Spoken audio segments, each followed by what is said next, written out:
नमस्कार साथियों, कैसे हो आप सभी? आशा और कल्पना के साथ कह रहा हूँ कि आप सब बहुत बेहतर होंगे। आप सबकी पढ़ाई अच्छी चल रही होगी। तो स्वागत है आपके अपने यूट्यूब चैनल स्टडी विद नेमसा में। जैसा कि साथियों आपको पता होगा कि हमने एनसीईआरटी का जो सिलेबस जारी किया है या जो एनसीईआरटी के सिलेबस को पढ़ने जा रहे हैं, उसमें आज हम विश्व की राजनीति के बारे में चर्चा करेंगे साथियों की। मुझे ये भी पता है कि आपको लगेगा ऐसा भी कि क्या हुआ कि भारत की राजनीति पढ़ते-पढ़ते हम विश्व की राजनीति में कैसे आ गए। तो खैर साथियों, जो हम कक्षा 12वीं की जो राजनीति विज्ञान की बुक के तौर पर हम पढ़ाई कर रहे थे, तो पहली बुक पूरी हो चुकी है, इसीलिए दूसरी बुक आपकी है या दूसरी किताब जो आपकी है वो एनसीईआरटी में विश्व राजनीति है और उस विश्व राजनीति को हम पढ़ने जा रहे हैं। इतने दिन हमने भारत में राजनीति की थी, अब हम भारत की राजनीति से बढ़कर वसुधैव कुटुंबकम की बात करने वाले अर्थात विश्व राजनीति के संदर्भ में बात करेंगे।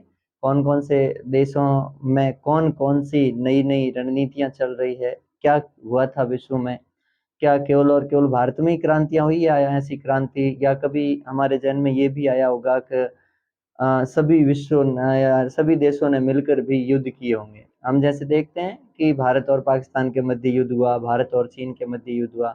क्या केवल एक दूसरा देश ही आपस में युद्ध करता है या फिर विश्व के बहुत सारे देश ये गुट बनाकर युद्ध करते हैं?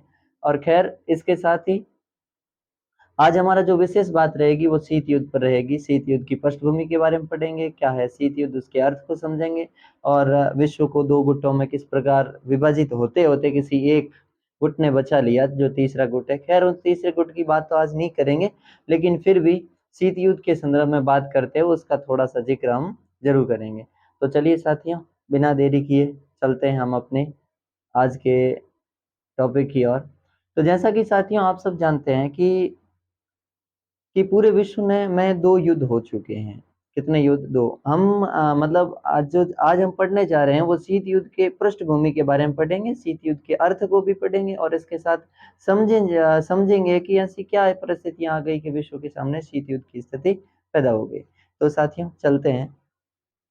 जैसा कि साथियों आपको पता होगा शीत युद्ध का शीत युद्ध का दौर। शीत युद्ध का दौर, अब देखिए शीत युद्ध कब से शुरू हुआ साथियों? अपने पूरी दुनिया दूसरा विश्व युद्ध लड़ रही थी। पूरी दुनिया मतलब 2 खेमों में विभाजित हुई पूरी दुनिया, एक मित्र राष्ट्र और दूसरा धुरी राष्ट्र। मित्र राष्ट्रों में अमेरिका थी जो शक्तिशाली राष्ट्र थे, जैसे अमेरिका है, फ्रांस है, ब्रिटेन है, रूस है, ये मतलब सोवियत संघ है, ये सारे के सारे देश थे। और वहीं धुरी राष्ट्र में इटली है, जापान है, जर्मनी है, ये आपस में द्वितीय विश्व युद्ध लड़ रहे थे। लेकिन हुआ क्या, 1944 तक आते-आते या 1945 तक आते-आते द्वितीय विश्व युद्ध की समाप्ति हो गई।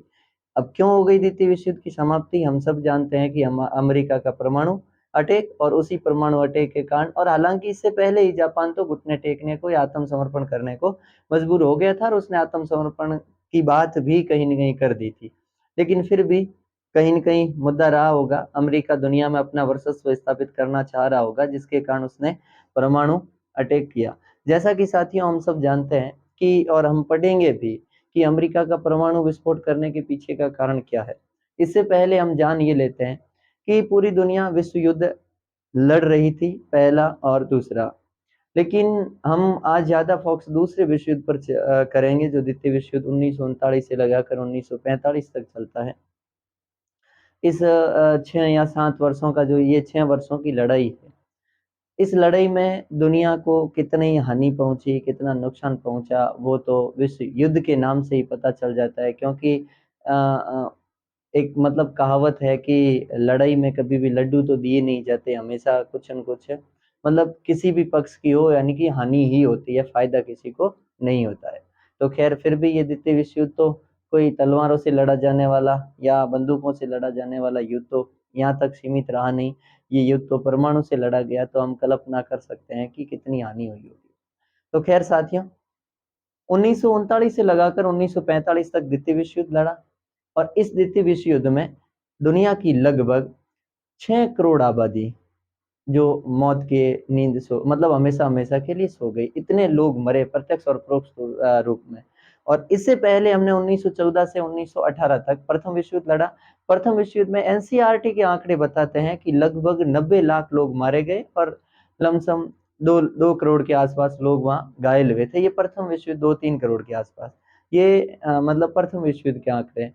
प्रथम विश्व युद्ध सीमाओं पर लड़ा गया था, मोर्चों पर लड़ा गया था, लेकिन द्वितीय विश्व युद्ध की ये विशेषता है कि द्वितीय विश्व युद्ध मोर्चों पर, केवल मोर्चों पर ही नहीं लड़ा गया, ये आसमान में भी लड़ा गया, जमीन पर भी लड़ा गया और जल में भी लड़ा गया। अर्थात इसमें मोर्चों पर लड़ने वाले या मरने वाले सैनिकों की संख्या कम थी, बाकी आम लोग हैं वो बहुत ज्यादा मरे। जैसा कि हम देखते हैं परमाणु मतलब अटैक है कि अमेरिका द्वारा 6 अगस्त और 9 अगस्त को हिरोशिमा और नागासाकी पर जो परमाणु अटैक किए गए। जापान के 2 प्रसिद्ध शहर हिरोशिमा और नागासाकी। हम ये भी जानते हैं कि उन 2 परमाणुओं के नाम क्या थे। 6 अगस्त को प्रयोग किया गया, उसका नाम था लिटिल बॉय, मतलब 10 किलोवाट का था वो, और दूसरा है वो अपना था जो 9 अगस्त को उन्होंने प्रयोग किया था और उसका नाम है फैटमैन, मतलब 15 किलोवाट। तो जो भी ये जो अपने 10 किलोग्राम या 15 किलोग्राम ये बारूद के जो परमाणु उस समय उन अमेरिका ने प्रयोग किए, इतने विध्वंसक थे, इतने खतरनाक थे कि जिनके कारण जापान की क्या स्थिति हुई, या हिरोशिमा शहर वो मतलब स्वर्ण शहर एक क्षण भर में ही मतलब केवल और केवल राख में बदल जाता है, वो निर्जन हो जाता है, जनयुक्त शहर। तो खैर, और आज तो दुनिया के पास वहां तो 15 किलोग्राम की बात की जा रही थी और 10 किलोग्राम की बात की जा रही थी, लेकिन आज दुनिया की शक्तियों के पास हजारों किलो या टनों में ऐसे परमाणु पड़े हैं। तो खैर, हम कल्पना कर सकते हैं कि कितनी विभत्सकारी घटनाएं हमें देखने को मिल सकती है। अब देखिए साथियों की जो दूसरे विश्व युद्ध का जो परमाणु अटैक था, ये परमाणु अटैक ही कहीं न कहीं अमेरिका को वर्चस्वशाली मतलब बनाना चाह रहा था। अमेरिका इसीलिए किया था, जैसा कि हम पढ़ते हैं कि अपने जो सोवियत संघ है और जो अमेरिका है, ये दोनों, सोवियत संघ अपने बाकी वाले देशों के ऊपर हस्तक्षेप कर रहा था, आगे उभरती शक्ति में था सोवियत उस समय, लेकिन अमेरिका चाह रहा था कि मैं सोवियत को भी ये दिखा दूं कि मैं भी पीछे नहीं हूँ, मैं भी बेहतरीन हूँ, सबसे ताकतवर हूँ। तो खैर, जैसे कि आलोचकों का कहना है कि परमाणु का अटैक क्यों किया अमेरिका ने, तो पहला तो अमेरिका जो उनका कहना है, उन्होंने कहा कि ये सोवियत संघ के प्रभुत्व को समाप्त करना चाह रहा था और अपने आप को ताकतवर दिखाना चाह रहा था। और दूसरा कारण उसने बताया, मतलब आलोचकों ने बताया कि वैसे ही जापान तो पहले भी कह चुका है, आत्मसमर्पण की बात कर चुका था, तो फिर अमेरिका ने ऐसा क्यों किया, तो अमेरिका अपना दुनिया के सामने दबदबा प्रकट करना चाह रहा था।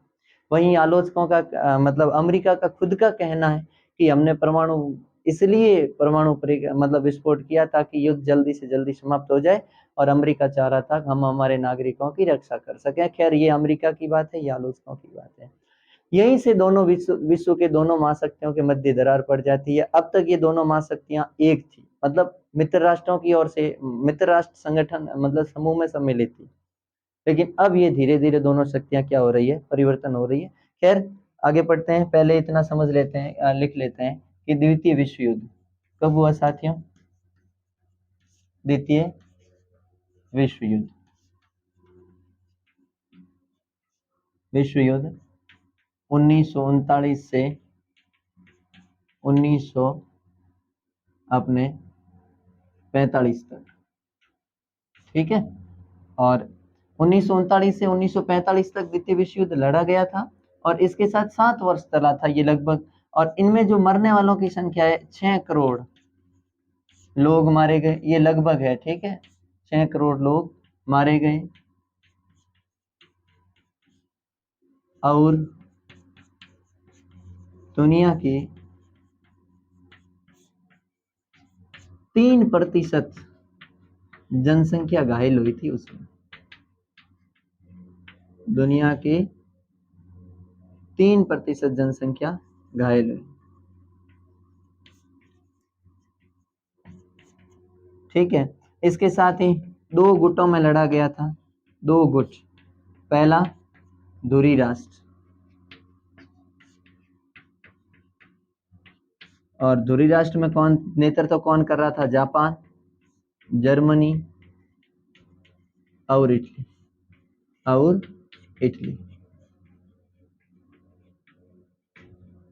जापान, जर्मनी और इटली क्या कर रहे थे? ध्रुवीय राष्ट्र का नेतृत्व, और दूसरा था अपने मित्र राष्ट्र। और मित्र राष्ट्र हम कौन थे साथियों? ये यहाँ से प्रश्न बन सकता है आपके कि ध्रुवीय राष्ट्र में कौन कौन सम्मिलित थे या मित्र राष्ट्र में कौन कौन सम्मिलित थे। तो मित्र राष्ट्र में अपने अमेरिका, हालांकि प्रारंभ में युद्ध में सम्मिलित नहीं हुआ था, लेकिन बाद में अमेरिका भी सम्मिलित हो गया। अमेरिका, फ्रांस, ब्रिटेन,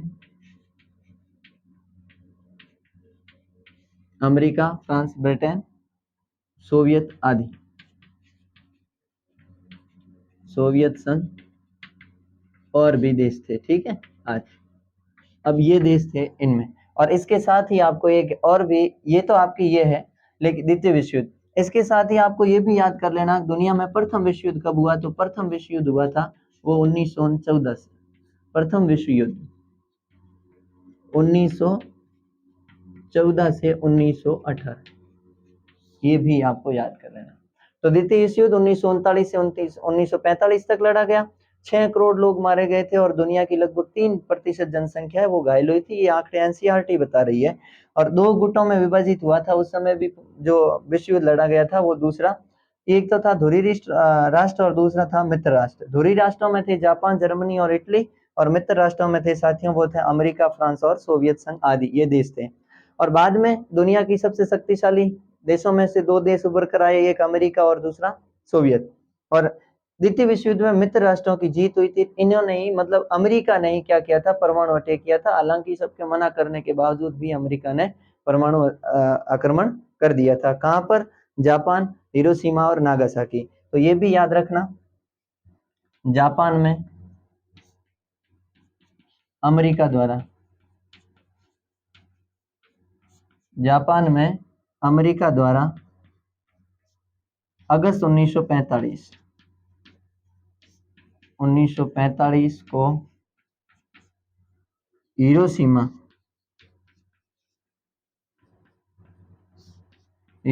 व नागासाकी,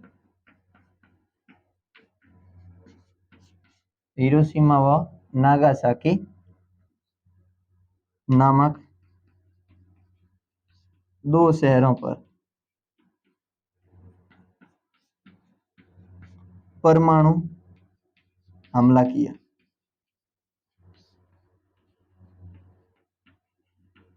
परमाणु हमला किया गया। जापान में किया गया। और अगर आपको पूछ ले पर्सन, पिछली बार मेरे ख्याल से एक बार बोर्ड ने पूछा था जापान के किन 2 शहरों पर अमेरिका ने क्या किया था, अगस्त 1945 को परमाणु आक्रमण किया। तो एक शहर था हिरोशिमा और दूसरा था नागासाकी। हिरोशिमा और नागासाकी ये दोनों जापान के शहर है जिन पर अमेरिका ने क्या किया, अगस्त 1945 को पहला अटैक किया था 6 अगस्त 1945 और दूसरा किया था 9 अगस्त 1945 को। और इसमें जो परमाणु थे, 2 परमाणु, उन परमाणुओं के नाम थे परमाणु बमों के नाम। परमाणु बमों के नाम क्या थे? एक का नाम था little boy. Little boy, little का मतलब होता है छोटा, बॉय का मतलब होता है बच्चा, या लिटिल बॉय का मतलब होता है छोटा। और दूसरा नाम था वो fat man. Fat man, fat man का मतलब होता है विशाल का आदमी, बड़ा आदमी। कहने का मतलब है ये 10 किलोग्राम का था लिटिल, ठीक है, 10 किलोग्राम। और ये था जो था आपके 15 किलोग्राम का था। कौन सा? फैटमैन। तो खैर ये अपने द्वितीय विश्व युद्ध की बात है। और द्वितीय विश्व युद्ध की समाप्ति के तुरंत बाद ही शीत युद्ध को जन्म दिया। अगर आपको प्रश्न पूछ लिया जाए साथियों शीत युद्ध की शुरुआत कब होती है, तो द्वितीय विश्व युद्ध के तुरंत बाद ही क्या होती है, शीत युद्ध की समाप्ति होती है। हालांकि शीत युद्ध शब्द का पहली बार प्रयोग 1947 में किया गया। और यहाँ तक कि अगर हम सन के तौर पर या ठीक तरीके से पढ़ें तो पहली बार, आपकी 12वीं कक्षा की किताब तो नहीं बताती है, लेकिन अगर अलग लेखकों की किताब पढ़े तो उनमें बताया जाता है कि शीत युद्ध की जो पहली बार अवधारणा या शीत युद्ध की शुरुआत होती है वो 5 मार्च 1946 के आसपास है। तत्कालीन अपने ब्रिटेन के राष्ट्रपति या ब्रिटेन के प्रधानमंत्री विंस्टन चर्चिल, वे अमेरिका के फिल्टन नामक शहर में एक संबोधन करते हैं और वहीं से बताया जाता है कि शीत युद्ध की क्या होती है, शुरुआत होती है। तो खैर शीत युद्ध के अर्थ के बारे में अभी बात करेंगे, तब जब तक के लिए ये बात इतना याद रखना साथियों, द्वितीय विश्व युद्ध 1939 से 45, 6 करोड़ लोग मारे गए, दुनिया की 3% जनसंख्या घायल होती है, ये तो इनके परिणाम हुए। इसके साथ ही दो गुटों में धुरी राष्ट्र और मित्र राष्ट्र, ये याद करने की आवश्यकता नहीं है, एक ये याद करने की आवश्यकता है, दूसरी ये प्रथम विश्व युद्ध। इसके साथ ही धुरी राष्ट्र में कौन कौन थे, मित्र राष्ट्र में कौन कौन से देश थे, ये याद करना। और बाकी जापान के कौन से दो शहर हिरोशिमा और नागासाकी कब आक्रमण किया गया, अगस्त 1945 को, किसके द्वारा, कि अमेरिका के द्वारा। इसके साथ ही याद कर लेना दोनों परमाणु बमों के नाम क्या है, लिटिल बॉय और फैटमैन। साथियों ये इससे आगे की अब हम बात करते हैं आगे।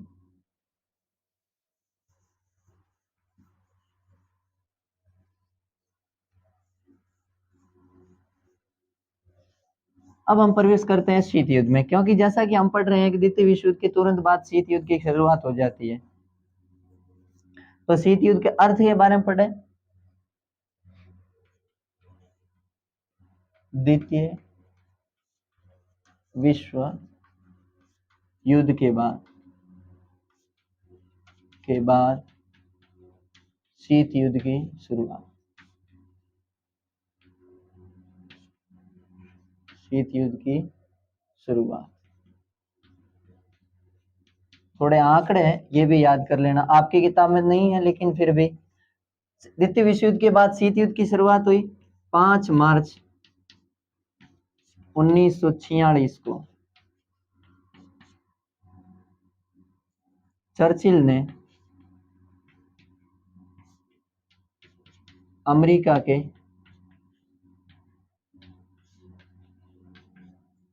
के 5 मार्च 1946 को चर्चिल ने अमेरिका के फिल्टन शहर से शीत युद्ध की शुरुआत की।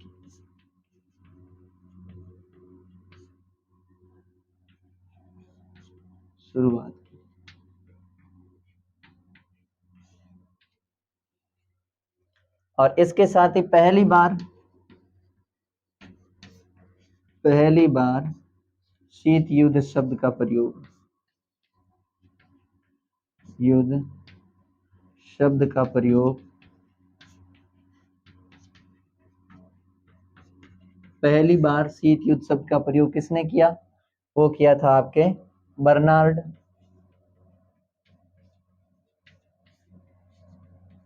बारूच ने। कहीं बारूच लिखा हुआ है, कहीं बारूच लिखा हुआ है, तो अगर बारूच ने 1947 में, ठीक है। तो द्वितीय विश्व युद्ध के बाद शीत युद्ध की शुरुआत होती है 5 मार्च 1946 को। चर्चिल ने अमेरिका के फिल्टन नामक शहर से शीत युद्ध की शुरुआत की है, और इसके साथ ही पहली बार शीत युद्ध शब्द का प्रयोग हुआ वो बर्नार्ड बारूच ने 1947 में, मतलब पहली बार इसका क्या किया था, प्रयोग किया था। अब साथियों समझते हैं कि शीत युद्ध का सामान्य अर्थ क्या है। जैसा कि शीत युद्ध एक ऐसा युद्ध है, शीत का मतलब होता है ठंडा।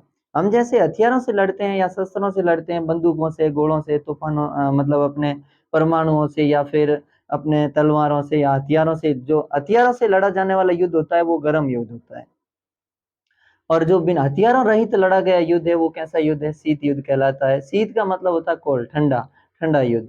कहने का मतलब यह है कि हथियारों रहित लड़ा जाने वाला युद्ध, अर्थात विचारधारा के माध्यम एक दूसरा गुट आपस में विचारों के माध्यम से जो युद्ध लड़ता है, या जो विचारिक लड़ाई होती है, वो क्या कहलाती है, शीत युद्ध कहलाती है।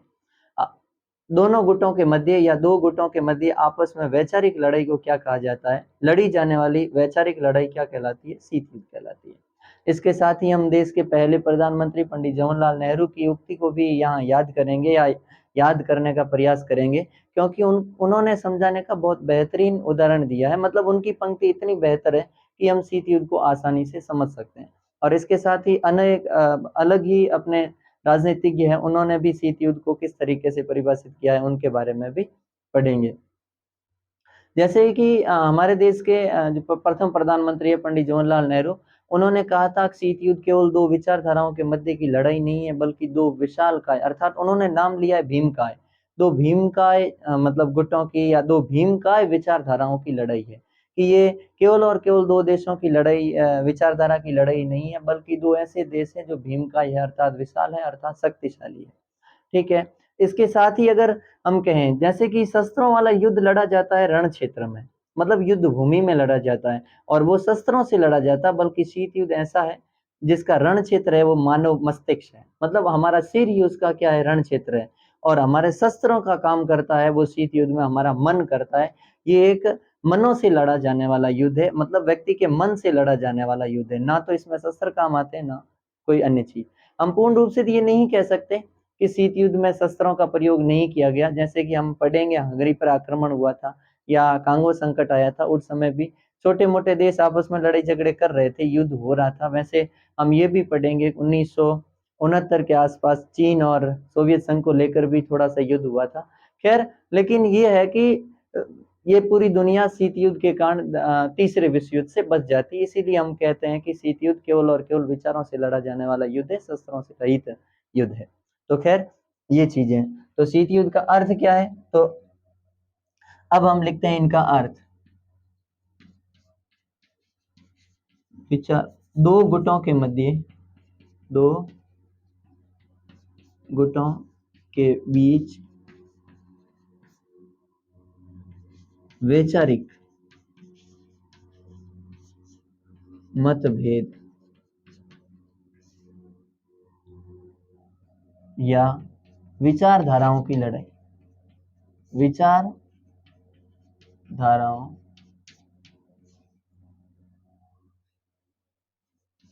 की लड़ाई शीत युद्ध है, शीत युद्ध है। अब ज्यों ही शीत युद्ध हुआ तो शीत युद्ध हो गया, दुनिया दो गुटों में बट गई। कौन कौन से दो गुट, एक तो गुट अपना जैसे पहले द्वितीय विश्व युद्ध में तो एक तो मित्र राष्ट्र और एक धुरी राष्ट्र, लेकिन यहाँ मित्र राष्ट्रों के दोनों देशों के मध्य बढ़ती है, एक सोवियत संघ के रूप में और दूसरा अमेरिका। और वो सोवियत संघ कौन सा गुट है, अमेरिका कौन सा गुट है, तो खैर देखिए साथियों आगे पढ़ते हैं हम कि अब दुनिया का दो गुटों में विभाजित होना। कितने गुटों में, दो गुटों में। ये शीत युद्ध के बाद ही दुनिया दो गुटों में विभाजित होती है। दो गुट में एक तो है अपने पूंजीवादी अमेरिका, उदारवादी पूंजीवादी अमेरिका, दो गुट। दो गुट में एक तो है अपने पूंजीवादी उदारवादी अमेरिका, संयुक्त राज्य अमेरिका, और दूसरा है वो है अपना साम्यवादी समाजवादी, साम्यवादी समाजवादी सोवियत संघ। अभी रूस नहीं बना है, अभी ये केवल क्या है, सोवियत संघ है। रूस बाद में 1991 के आसपास है रूस का उद्भव होता है, सोवियत संघ का उत्तराधिकारी माना जाता है रूस को, इसके बारे में हम आगे पढ़ेंगे। तो दुनिया कितने गुटों में, एक तो पूंजीवादी उदारवादी अमेरिका और दूसरी साम्यवादी और समाजवादी सोवियत संघ, मतलब साम्यवादी समाजवादी गुट सोवियत संघ का। तो ये दो गुटों में, अब जो ही इन दो गुटों में बटी तो गई दोनों, मतलब दुनिया, तो इन दोनों गुटों ने अपने क्या किए, अलग अलग सैनिक संगठन स्थापित कर दिए, अलग अलग मतलब अपने समूह बनाने शुरू कर दिए। उन समूहों का क्या नाम है, जैसे कि अमेरिका का समूह था, अमेरिका के सैनिक समूह का नाम या सैनिक संगठन का नाम, सैनिक संगठन का नाम, अमेरिका के सैनिक संगठन का नाम क्या है, अमेरिका के सैनिक संगठन का नाम है वो है साथियों अपने नाटो, नाटो NATO, मतलब नॉर्थ अंटार्कटिक ट्रेटी ऑर्गेनाइजेशन, अर्थात है उत्तरी, इसका पूरा नाम, नाटो का पूरा नाम है उत्तरी अटलांटिक संधि संगठन, संधि संगठन, North Antarctic treaty organization. NATO का पूरा नाम देखो, यहां से प्रश्न बहुत सारे बनने की मतलब चांसेज है। सबसे पहला है कि अमेरिका के सैनिक संगठन का क्या नाम था, तो नाटो। नाटो NATO का, यानी कि नाटो का पूरा नाम क्या है, तो उत्तरी अटलांटिक संधि संगठन। ये मैं लिख देता हूं पूरा नाम, ठीक है। अब इसकी स्थापना कब होती है नाटो की, तो फिर लिखनी है स्थापना, वो होती है 4 अप्रैल को। आपकी किताब में मेरे ख्याल से अप्रैल 1949 दे रखा होगा। 4 अप्रैल 1949 को 12 सदस्यों 12 सदस्यों ने मिलकर, ठीक है। ये तो है अमेरिका का। अमेरिका के सैनिक संगठन का नाम क्या है, नाटो है। नाटो का पूरा नाम उत्तरी अटलांटिक संधि संगठन है और स्थापना कब हुई, 4 अप्रैल 1949 को हुई थी। 12 सदस्य मिलकर किसकी स्थापना करते हैं, नाटो की। तो एक तो ये है। अब देखो अमेरिका ने अपना संगठन बनाया तो फिर सोवियत संघ क्यों पीछे रहेगा, तो फिर सोवियत संघ ने भी अपना क्या बनाया, एक संगठन बनाया। और इन दोनों संगठनों ने लगभग यूरोप को विभाजित कर लिया था, एक पूर्वी यूरोप की और एक पश्चिमी यूरोप की ओर। ये अमेरिका थी, ये पश्चिमी यूरोप के जितने भी देश थे वो अमेरिका के पक्ष में थे, पश्चिमी यूरोप, ठीक है। और इसके साथ ही अब हम बात करेंगे सोवियत संघ के सैनिक संगठन का नाम। सोवियत संघ के सैनिक संगठन का नाम, सैनिक संगठन का नाम क्या था भाई, उसका नाम था वारसा। क्या नाम था, वारसा। और वारसा की स्थापना कब होती है साथियों, स्थापना 1955। कब होती है, 1955। तो सोवियत संघ के संगठन का नाम सैनिक संगठन था वारसा, इसकी स्थापना होती है 1955। और अमेरिका का सैनिक संगठन उसका नाम नाटो है, पूरा नाम उत्तरी अटलांटिक संधि संगठन है, स्थापना 4 अप्रैल 1949 को होती है। और साथियों जो सोवियत संगठन है उसका कब्जा था पूर्वी यूरोप, पूर्वी यूरोप। पूरी यूरोप के लगभग देश थे उनके ऊपर सोवियत संघ का कब्जा था। और इसके साथ ही अमेरिका, जो पश्चिमी यूरोप के जो जितने भी देश है वो लगभग जिनके ऊपर किसका कब्जा था, अमेरिका के ऊपर। अब ये दोनों गुट चल ही रहे थे। इसके साथ ही अपने जो पूर्वी यूरोप के अलावा अन्य जिन पर सोवियत संघ का दबदबा था उनको गुटों को सम्मिलित करने के लिए सोवियत संघ ने क्या किया, अपनी संधि की और संधि और शर्तें तय की गई। अब हम आगे ये भी पढ़ेंगे जो देश उस समय नव स्वतंत्र हुए थे, मतलब उसी समय आजाद हुए थे 1946, 47, 48, 49, 50 में। तो उन देशों ने क्या किया था या क्या नहीं किया था, या वे देश असमंजस्य में क्यों पड़ गए थे, क्योंकि उनको लग रहा था कि हम इतने लंबे वर्षों के संघर्ष के बाद अभी आजाद हुए, क्या पता किसी एक गुट में सम्मिलित होकर हम वापस स्वतंत्र हो जाए, क्या पता हम अपनी आजादी को भी वापस खो लें। दिक्कतें और डर सबको है। मतलब ये यही है कि एक घर की जो अलग अलग विचार, एक घर में जो दो विचारधारा है, या एक घर की जो अलग अलग भाइयों की जो अलग अलग विचारधारा होती है, बस ये कि ये लड़ाइयाँ विश्व युद्ध में या विश्व में देखने को हमें मिल रही है। या जैसे दो परिवारों के मध्य की जो विचारधारा की लड़ाई है वो सेम की सेम लड़ाई है। हालांकि यहाँ परमाणु का सपोर्ट किया जा रहा है और अपने यहाँ पर कोई परमाणु का मतलब यूं होड़ा होड़ इतनी होती नहीं है, लेकिन बाकी वाली हर एक चीज में होड़ होती है। बाकी सब आप समझते हैं, मतलब इतने आप खुद भी अनुमान लगा सकते हैं। तो अब तो ये हो गया। अब इसके साथ ही साथियों अमेरिका ने और अपने जैसे देशों में क्या किया है, संधि संगठन के संदर्भ में संधियां की है। जैसे एक है सेटो संधि की है, मतलब इसका नाम है दक्षिण पूर्वी एशियाई संधि संगठन, एशियाई संधि संगठन। ये भी किसका है, अमेरिका का है। और इसके साथ ही अपने एक इन्होंने किया था सेंटो, CEANTO, केंद्रीय संधि संगठन, केंद्रीय संधि संगठन। प्रारंभ में साम्यवादी चीन और रूस साथ में थे, साम्यवादी चीन व रूस सम्मिलित थे, सम्मिलित थे, मतलब एक थे। लेकिन 1950 में विवाद के कारण अलग हो गए, विवाद के कारण अलग। और 1969 में दोनों के मध्य छोटा सा युद्ध, दोनों के मध्य किसी भूमि के टुकड़े को लेकर, भू क्षेत्र को लेकर मध्य विवाद, मतलब मध्य युद्ध हुआ था। इतना ज्यादा युद्ध तो नहीं हुआ, लेकिन छोटा सा युद्ध हुआ था 1969 के आसपास। तो ये जो, और ये जो है ना अपने जो सेंटो, ये 1955 में हुआ था बगदाद समझौता। कौन सा समझौता? बगदाद समझौता। कब हुआ?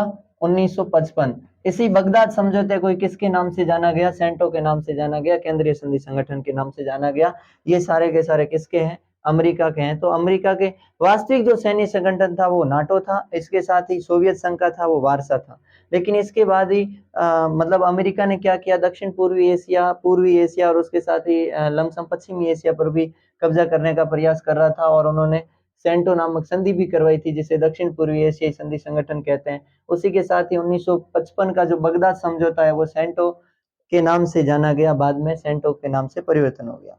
तो खैर ये चीजें हैं। अब हम ये पढ़ेंगे कि क्या कारण थे कि वे जो बाकी वाले देश है, छोटे देश, जिनको ये बड़ी शक्तियां अपनी और मतलब उनको मिला रहे थे, कोई तो कोई कारण होगा, बिना मतलब तो ये अपने मिलाएंगे नहीं। तो साथियों हम कल्पना भी कर सकते हैं कि ऐसा क्या रहा होगा कि ये छोटे छोटे देश, ये जैसे अमेरिका है, सोवियत संघ, रूस है, ये इतने बड़े देश थे और फिर भी इन्होंने क्या किया, उन छोटे देशों को अपने कब्जे में लेना या अपने साथ मिलाना चाहा। तो साथियों उनके भी कारण है। क्या क्या कारण है वो कारण अभी हम पढ़ेंगे। लमसम 3-4 कारण है जिसमें हम महाशक्तियों द्वारा छोटे देशों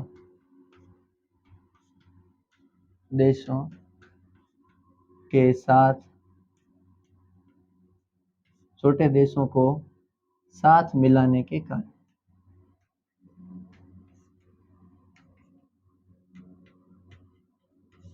साथ मिलाने के कारण। अब क्या कारण है साथ मिलाने के? सबसे पहले है वो है भू क्षेत्र। कैसा क्षेत्र? अब हम सोचेंगे या आप सोचेंगे भू क्षेत्र का क्या काम है। देखिए साथियों, अगर किसी भी जगह पर अगर सेना को भेजना है तो सेना को भेजने के लिए भू क्षेत्र की बहुत आवश्यकता होती है, और इसके साथ ही जासूसी करने के लिए भी भू क्षेत्र की आवश्यकता होती है। तो उसके लिए नंबर 1 तो भू क्षेत्र, नंबर 2 सैनिक ठिकाने। सैनिक ठिकानों के लिए भी, अगर जैसे अमेरिका और सोवियत ठिकानों के कारण, जैसे कि अमेरिका और सोवियत संघ दूर दूर है, तो हम जैसे आगे पढ़ेंगे, एक अमेरिका के जस्ट पास वाला देश है क्यूबा। क्यूबा एक अमेरिका का द्वीपीय पड़ोसी देश है, लेकिन फिर भी उसके ऊपर हस्तक्षेप किसका था? साम्यवादी सोवियत संघ, रूस का, मतलब सोवियत संघ का था। तो खैर अमेरिका के ऊपर मतलब रूस अपने क्षेत्र में रहकर, मतलब अपने क्षेत्रफल में रहकर तो अमेरिका के ऊपर इतना दबाव डाल नहीं सकता जैसा कि वो क्यूबा पर रहकर दबाव डालेगा। तो दूसरा था सैनिक ठिकाने, और तीसरा था वित्तीय सहायता। क्योंकि छोटे देश क्या करते थे, छोटे, ये बड़े देश क्या करते, छोटे देशों को कहते कि भाई हम आपको सुरक्षा देंगे, मतलब आपके ऊपर अगर कोई भी महाशक्ति युद्ध करेगी तो आपकी लड़ाई हमारी लड़ाई समझी जाएगी। लेकिन तो फिर इन्होंने तो इन बातों को आकर इन्होंने क्या कहा, वित्तीय सहायता मांगी। क्या मांगी? वित्तीय सहायता। वित्तीय सहायता में तो एक कारण है इनका वित्तीय सहायता। कौन सी सहायता? वित्तीय सहायता। तो साथियों एक तो भू क्षेत्र है, सैनिक ठिकानों के कारण है, इसके साथ ही वित्तीय सहायता है। ये सभी कारण कहीं न कहीं महाशक्तियों को छोटे देशों के साथ मिलाने के कारण, और इसके साथ ही अपने चौथा कारण हम बात कर सकते हैं, वो है अपनी खनिज संपदा। कौन सी? खनिज संपदा। हम ये पढ़ते आ रहे हैं कि द्वितीय विश्व युद्ध में दोनों शक्तियों के मध्य परमाणु की होड़ाहोड़ हो रही थी, और दोनों, अगर कोई भी देश शक्तिशाली या शक्ति संपन्न कब होगा कि जब उनके पास क्या हो, खनिज संपदा बहुत बेहतर तरीके की हो, अच्छे से अच्छे या ज्यादा से ज्यादा क्या हो, खनिज हो। इन 4 कारणों से छोटे देशों को ये बड़े देश या महाशक्तियां अपनी ओर मिलाना चाहती थी। हो सकता है 1 नंबर का सवाल पूछ ले, तो भी ये भी याद करना हमारे लिए जरूरी है साथियों।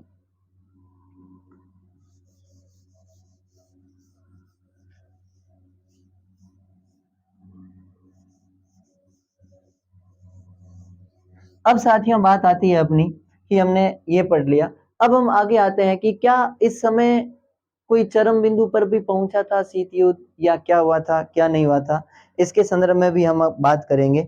और उसमें हम देखेंगे कि एक सबसे महत्वपूर्ण है 1961 के अप्रैल महीने में क्यूबा मिसाइल संकट आया। और ये क्यूबा मिसाइल संकट क्या था और ये क्यूबा मिसाइल संकट क्यों आया, इनके बारे में भी हम पढ़ेंगे।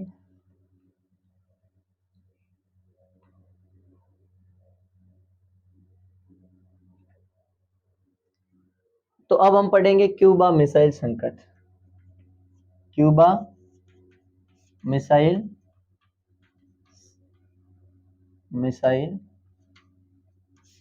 संकट कब? 1962। क्यूबा मिसाइल संकट कब आया था साथियों? 1962 में। कौन सा संकट आया था? क्यूबा मिसाइल संकट। अब क्यूबा मिसाइल संकट, ये नाम मतलब क्यूबा मिसाइल संकट इन्हें क्यों नाम दिया गया?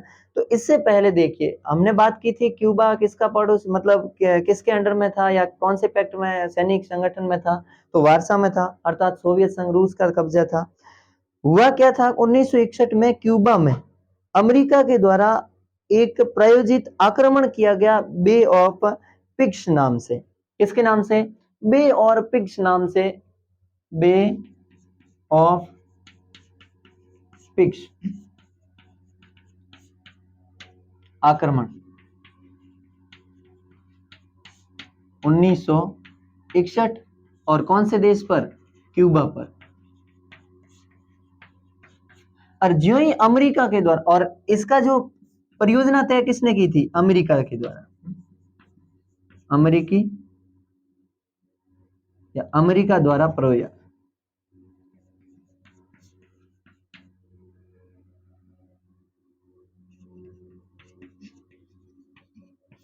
किसके द्वारा प्रायोजित? अमेरिका के द्वारा। बे ऑफ पिग्स आक्रमण कब हुआ? 1961। कौन से देश पर? क्यूबा पर। ज्यों ही क्यूबा पर अमेरिका ने आक्रमण करवाया, इसके तहत, बे ऑफ पिग्स के तहत, तो तत्कालीन सोवियत संघ के राष्ट्रपति या तत्कालीन सोवियत संघ के नेता निकिता क्रुश्चेव, मैं यहां लिख रहा हूं निकिता क्रुश्चेव, और ये निकिता क्रुश्चेव कहां के नेता है? ये है सोवियत संघ, सोवियत संघ के नेता, सोवियत संघ के नेता। और इस समय क्यूबा के कौन थे? मैं यहां लिख देता हूं, क्यूबा के राष्ट्रपति, क्यूबा के राष्ट्रपति,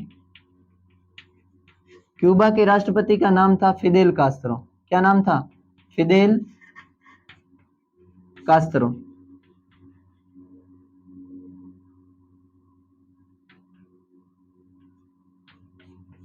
फिदेल कास्त्रो कौन थे? क्यूबा के राष्ट्रपति।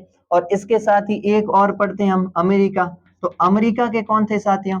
अमेरिका के राष्ट्रपति, अमेरिका के राष्ट्रपति का नाम था आपके John F Kennedy.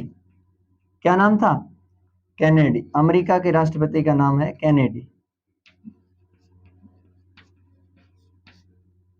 John F Kennedy इनका पूरा नाम है। तो यहाँ क्यूबा मिसाइल संकट आया कब था? 1962 में। लेकिन इसे पढ़ने के लिए हमें एक तो निकिता क्रुश्चेव, सोवियत संघ के नेता का नाम याद करना है, इसके साथ ही अमेरिका के राष्ट्रपति कौन थे? John F Kennedy. और इसके साथ ही क्यूबा के राष्ट्रपति उस समय कौन थे? Fidel Castro. अब देखिए साथियों, क्योंकि ज्यों ही 1961 में अमेरिका द्वारा प्रायोजित बे ऑफ पिग्स आक्रमण हुआ, कहां पर? क्यूबा पर। तो सोवियत संघ के मन में चिंता आई, अर्थात सोवियत संघ का मतलब किसके मन में चिंता आई? निकिता क्रुश्चेव के मन में। और निकिता क्रुश्चेव ने सोचा कि इस तरीके से तो हो सकता है कि अमेरिका क्यूबा पर अपना हस्तक्षेप कर ले, हो सकता है क्यूबा पर आक्रमण करके अमेरिका क्यूबा को अपनी ओर मिला ले। और ज्यों ही अगर क्यूबा अमेरिका की ओर मिल गया, तो इसका मतलब है अमेरिका अमेरिका क्यूबा के राष्ट्रपति फिदेल कास्त्रो का क्या करवाएगा, तख्ता पलट। इसकी चिंता किसको सताई, रूस को, मतलब सोवियत संघ को या निकिता क्रुश्चेव को। और अगर वो तख्ता पलट कर लेगा तो क्यूबा किसके हाथ से चला जाएगा, क्यूबा निकिता क्रुश्चेव अर्थात सोवियत संघ से अलग हो जाएगा, उसके ऊपर अमेरिकी दबदबा आ जाएगा। ये चीज तो मतलब इस चीज को मतलब इस चीज की शंका लेते हुए किसने, निकिता क्रुश्चेव ने अप्रैल 1961 में उन्होंने ऐसा सोचा।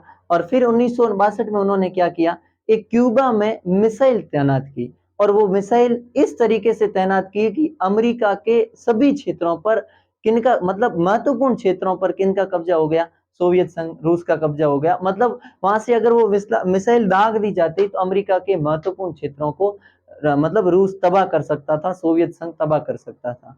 और उन्होंने जो क्यूबा में मिसाइल लगाई, इनका पता अमेरिका को 21 दिन अर्थात 3 हफ्ते तक पता ही नहीं चला था। तो ज्यों ही अमेरिका के तत्कालीन राष्ट्रपति जॉन एफ कैनेडी को इनका पता चला, तो पता चलने के बाद जॉन एफ कैनेडी को ऐसा लगा कि किसी न किसी तरीके से इसको क्या करना चाहिए, हमें मतलब जो रूस को दबाना अर्थात सोवियत संघ को दबाना चाहिए, या क्यूबा मिसाइल संकट से पीछे हमें सुरक्षित महसूस करना चाहिए, या सुरक्षा अमेरिकी नागरिकों को सुरक्षित करना चाहिए। तो उस समय उन्होंने अपने जहाजी बेड़ों को आदेश दिया कि जो सोवियत संघ रूस की ओर से आने वाले जहाजी बेड़े हैं, या तो वहां जाकर उनका मार्ग रोकिए और या उन्हें वापस घुमाने के लिए मजबूर कीजिए। तो आखिरकार हुआ यही था कि सोवियत संघ रूस के तत्कालीन नेता निकिता क्रुश्चेव ने अपने जहाजी बेड़ों को रोककर या कुछ को रोक लिया और या कुछ को वापस बुला लिया था। तो खैर इस प्रकार पूरी दुनिया तीसरे विश्व युद्ध से बच गई। दुनिया तीसरे विश्व युद्ध से तो बच जाती है, मतलब पूरी दुनिया के सामने ये इतना बड़ा गहरा संकट था, और इस संकट से बचना दुनिया के हाथ में, मतलब दुनिया को लग ही रहा था अब तो तीसरा विश्व युद्ध होने वाला है। लेकिन खैर तीसरा विश्व युद्ध होने मतलब यूं लगता ही था कि एक होने वाला है, लेकिन फिर भी क्या हुआ, बच गए। तो खैर ये क्यूबा मिसाइल संकट, और इसी संकट को क्यूबा मिसाइल संकट के नाम से जाना जाता है। रूस के सोवियत संघ के द्वारा क्यूबा में क्या की गई, एक मिसाइल तैनात की गई। क्यूबा किसके कौन से सैनिक संगठन का था सदस्य, तो वार्सा सैनिक संगठन का। और इसके साथ ही किसका एक द्वीपीय पड़ोसी देश था, तो अमेरिका का एक द्वीपीय पड़ोसी देश था। ये तो था अपने मतलब ये क्यूबा मिसाइल संकट। तो ये याद रखना साथियों, 1962 में क्यूबा मिसाइल संकट आया था, और जो ये सारी की सारी बातें थी, ये बातें अपने क्यूबा मिसाइल संकट में सम्मिलित है। और इसके साथ ही हमने जो अमेरिकी सैनिक गठबंधन और अपने सोवियत संघ के सैनिक गठबंधन के तहत जो उनके बारे में पढ़ा, उनकी शर्तें ये थी कि एक का शत्रु दूसरे का शत्रु माना जाएगा। जितने भी, जैसे हमने पढ़ा, नाटो में प्रारंभिक 12 सदस्य थे, उन 12 सदस्यों में से किसी भी एक सदस्य पर आक्रमण होता है, इसका मतलब उसे पूरे गुट पर क्या होता है, आक्रमण, और सभी को मतलब उस एक सदस्य का शत्रु ही सभी का क्या माना जाएगा, शत्रु माना जाएगा, बाकी वाले 12 सदस्यों का शत्रु माना जाएगा। और इसी बीच 1961 में एक नई आफत आकर खड़ी हो जाती है, और बर्लिन का क्या किया जाता है, टुकड़े कर लिए जाते हैं, विभाजन कर लिया जाता है। किसके द्वारा, सोवियत संघ रूस के द्वारा। बर्लिन के 2 टुकड़े करके एक बर्लिन की दीवार खड़ी की जाती है, एक पूर्वी बर्लिन और एक पश्चिम बर्लिन। इसकी मतलब मध्य की सीमा पर क्या खड़ी कर ली जाती है, दीवार। और वो दीवार भी कहीं न कहीं शीत युद्ध को आगे बढ़ाने का या युद्ध की ओर संकेत करती है, और आखिरकार शीत युद्ध की समाप्ति का प्रतीक भी बनती है वही बर्लिन दीवार ही। आगे जाकर 1989 में उस बर्लिन की दीवार को तोड़ा जाता है, और वो क्या हो जाती है, अपने शीत युद्ध की समाप्ति का कारण भी बन जाती है। और इसी समय पूरे विश्व को लग रहा था कि हम क्या करें क्या नहीं करें। जो नव स्वतंत्र उसी समय आजाद हुए वो देश थे, उन देशों को लग रहा था कि हम अभी आजाद हुए, हमारी आजादी क्या पता वापस नहीं चली जाए। उस समय एक नए गुट का आंदोलन, मतलब एक नए गुट का उद्भव हुआ था, या एक तीसरे मोर्चे का उद्भव हुआ था, या तीसरी दुनिया का उद्भव हुआ था, उसे गुट निरपेक्ष कहते हैं। साथियों आज इतना ही। गुट निरपेक्ष के बारे में हम अपने अगले एपिसोड के बारे में पढ़ेंगे। तब तक के लिए नमस्कार, धन्यवाद।